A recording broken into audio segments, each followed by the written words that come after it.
and Napoleon's navy. So he's going to need money in a hurry. This is a good time to sell it. We need money. So on April 11th of 1803, Livingston called in Talleyrand for one of those routine, another one of those futile attempts to deal with the foreign minister about the port of New Orleans.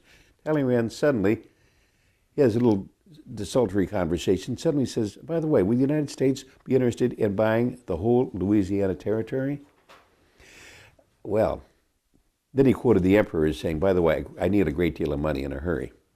Well, of course, as for Jefferson eventually finding out about it, it turned out to be a great real estate deal. But Jefferson did not plan on making a great real estate deal. The whole thing is a total surprise to him because it was, after all, Napoleon's idea and not his. At 1 in the morning, after a party, Livingston secretly sits down and meets with the foreign minister, who confirmed Napoleon's desire to sell the territory. Here's the price, he says, $22,500,000. Well, Livingston goes back, talks to Monroe, he writes a letter to Jefferson and say, you know, we should do all we can to cheapen the purchase, but my present sentiment is that we shall buy. Okay, now Livingston doesn't know how much to counteroffer. It's kind of like being in a new car in the showroom. Oh, sure, there's a sticker price, but we all know that only a very naive fungus-type creature who's arrived from a great distant galaxy would dream of paying the sticker price. In fact, now federal law requires that the following statement appear directly under the sticker price of a car. Warning to stupid people, do not pay this amount. So it is about sticker prices. So Livingston proposed a counteroffer. He goes and meets with the Prime Minister, French Prime Minister, he proposed a counteroffer. He says, how about $8 million? Well, naturally, the Prime Minister got up and turned on his heel and he said, get lost. I mean, $22.5 million is a long ways from $8 million, pal. And besides that, the Emperor has now lost interest in the whole thing. But a couple days later, like that used car salesman, he comes creeping back. He says, by the way, we won't go any lower than $15 million.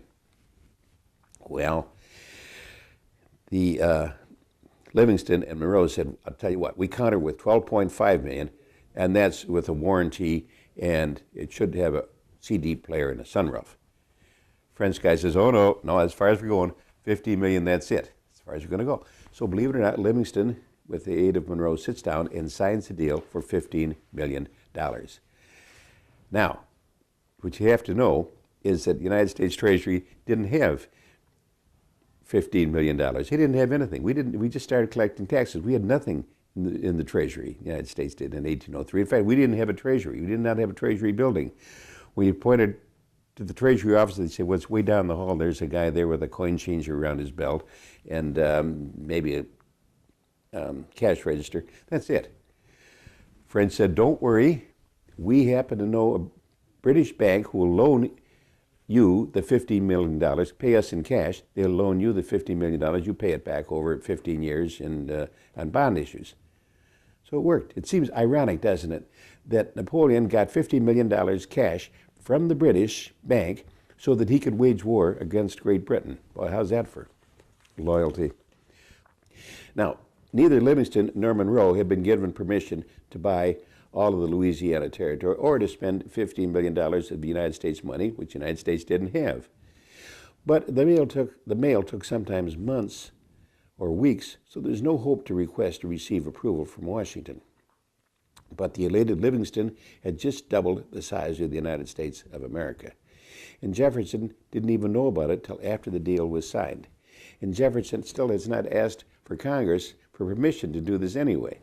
But you know what? It didn't matter. It was such a good deal, and it so changed the United States into a continental power from a small East Coast power that it changed the United States of America. It changed all of our lives today, forever. Louisiana Purchase was that important. Louisiana Purchase announcement was celebrated on July 4th, 1803. Jefferson immediately sent the young friend, explorer Meriwether Lewis, out to lead an expedition along with his friend Clark, not to just explore the Louisiana Purchase, but all the way to the Pacific, which he did. So it was a great deal for America, the Louisiana Purchase, and our ambassadors Monroe and Livingston did not even have to pay anything near the sticker price.